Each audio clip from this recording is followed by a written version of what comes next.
Hi, Gordon here with week 50 in the Unscripted series. And this week I'm going to look back at 2012, even though we're not quite at the end, and just look at where Mya-Moe is now and where we were at the beginning of the year. Someone asked us during the year to talk a little bit about how we make changes and improvements at Mya-Moe. And the way we make it is by looking at the different aspects of what we do and identifying what we think is the weak link or an area where we're just not happy or having problems. And when we do that, we look at three major areas. One of them is the build process, what goes on in the shop. The second is the instrument itself, the models that we offer, the features, the options, etc. And the third is our website. We don't have a sales force, we don't have any dealers, so the website is all of our sales and marketing investment. So over the course of this year, the biggest change that we made was having Aaron move here full-time and work in our shop.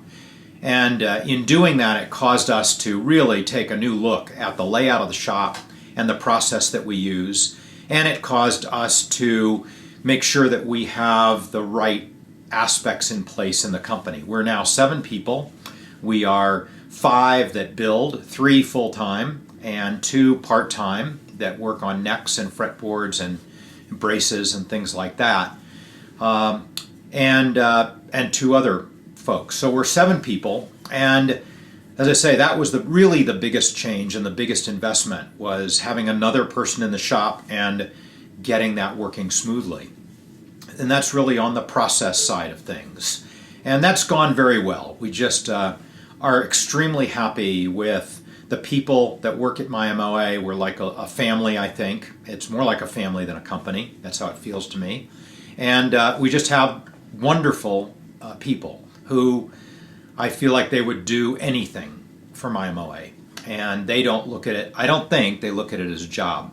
I suppose if we stop paying them, that might be an issue. So the other second area that we look at, as I mentioned, is the website. And we've always been praised for our website, but we want to make sure that it is always a little bit ahead of where people think it needs to be. So we were not happy with the order pages and a couple of the detail pages on the site. And we ended up reworking those, which ended up causing us to rework the entire site. And it's an investment that I don't think we'll be making much more website investment, at least not next year, and maybe after that. So that was a whole lot of work. We started, I think, in June and finished in maybe late October. And Shar and I do all that work and with the help of an outside designer. And when we weren't building, we were working on the website 7 days a week. So it's nice to have that behind us.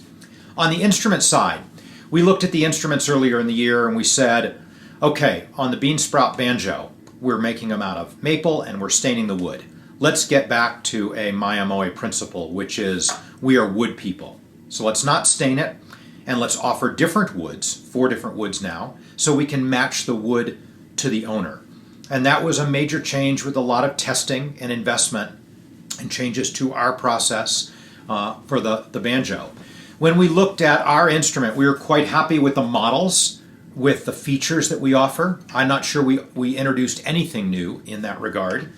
But when we looked at the old bridge, it was kind of a squared off design. It was functional, didn't have any detrimental impact on tone. But when we looked at the aesthetic of the instrument, we felt like it just didn't fit in with the rest of the curved design of our instrument. So Ben Bonham, who works with us, designed that new bridge, which we have made at a CNC shop in Hood River. That was a huge change. Man, all of a sudden you're changing who's doing the work, the material, how it's laid out, when you buy what, but also the process for putting the bridge onto the instrument changed 100%. And of course, that affects intonation, it affects tone, playability.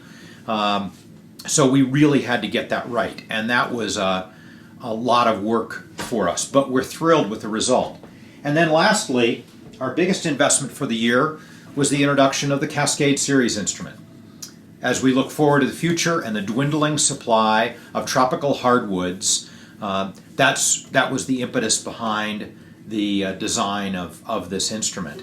And that was a lot of work, a lot of testing and prototyping and looking at different options and different materials, things that would allow us to deliver uncompromised tone, uncompromised playability and longevity, and yet in an instrument that is made of woods that are, at this point, sustainable and from North America. So that's what we did in 2012, and it was a big year for us, and it was a lot of work. I'm not sure I'd quite want to go through that year again, but we're certainly happy with the result.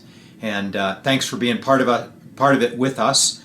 And next week, what I'm going to talk about is what our plans are for 2013. And I'll see you then. Bye-bye.